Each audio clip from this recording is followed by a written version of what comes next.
எழில் இயக்கத்தில் முதல் முறையாக உருவான திரைப்படம் துள்ளாத மனமும் துள்ளும்.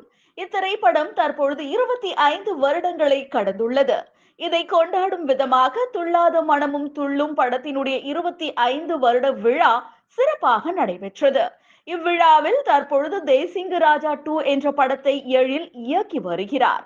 இப்படத்தினுடைய ஃபர்ஸ்ட் லுக் லான்ச்சையும் தற்பொழுது இவ்விழாவில் வெளியிட்டுள்ளார் எழில். முதல்ல எழிலுக்கு நான் வாழ்த்து சொல்லிக்கிறேன்.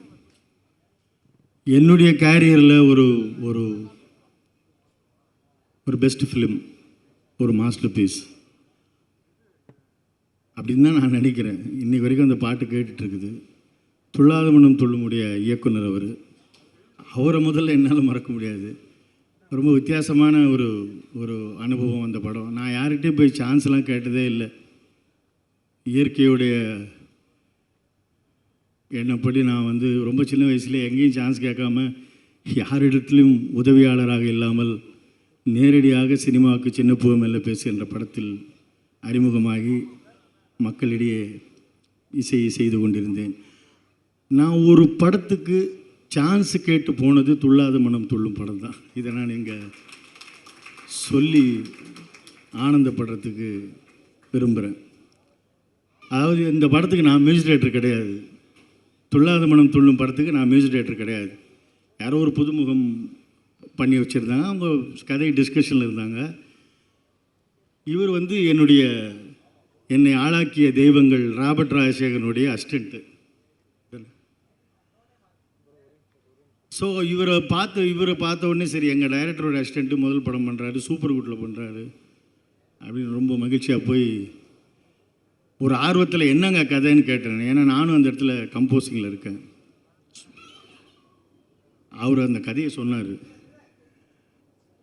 இந்த படத்தை நான் தான் பண்ணணும் அப்படின்னு போய் ஒருத்தருடைய வாய்ப்பை தட்டி பறித்து சௌத்ரி சார்கிட்ட போயிட்டு இந்த படத்தை நான் பண்ணுறேன், எனக்கு ரொம்ப முக்கியமான படமாக தெரியுது, இதை நான் பண்ணல, ஏற்கனவே என் கம்பெனியில் நிறைய படம் பண்ணுறீங்க நீங்கள், இது என்னத்துக்கு உங்களுக்கு, நான் அப்படிலாம் சொல்லிடாதீங்க, ரொம்ப தப்பாயிடும், ஒரு வரலாற்றில் இடம் பெறக்கூடிய ஒரு படம். எப்போதும் வழக்கமாக நான் பூவே உனக்காக கூட அப்படி தான் சொன்னேன்.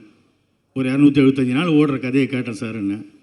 அதே மாதிரி சில்வர் ஜூப்ளி ஓடுற கதையை கேட்டேன். எழில்ன்ற எங்கள் டைரக்டரோட அசிஸ்டன்ட் சொன்னார், நான் இந்த படத்தை பண்ணுறேன்னு. அவர் சரின்னார். ஸோ துள்ளாத மனம் துள்ளும் படத்தை கேட்டு வாங்கி அந்த படத்தை எழிலுக்காக தான் பண்ணேன். நான் ஆக்சுவலாக நிஜமாகவே ஒவ்வொரு பாட்டையும் ரொம்ப ஆசைப்பட்டு நான் போட்டேன். ஒரு ஒரு மியூசிக் டைரக்டருடைய விருப்பமான பாடல்கள் அது.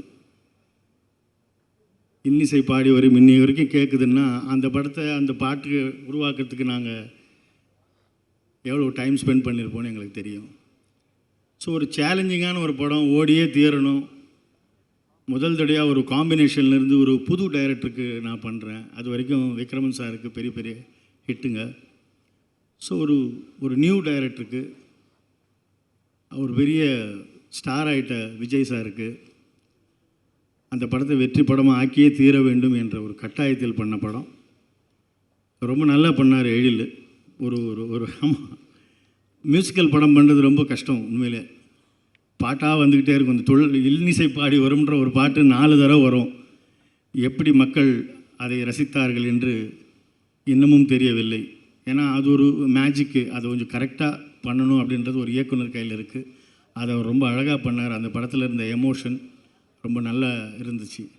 உண்மையிலே ஒரு நல்ல திரைப்படத்தை ஒரு பெரிய வெற்றி படமாக்கிய எழிலுக்கு என்னுடைய வாழ்த்துக்கள் என்றைக்குமே இருக்கும். என் மனசில் நீங்காத இடம் பெற்ற ஒரு படத்துடைய டைரக்டர் அவருக்கு அதுக்கப்புறம் 2-3 படம் பண்ணேன் நான். ஸோ அவருடைய வெற்றி பயணம் தொடர எனது வாழ்த்துக்கள்.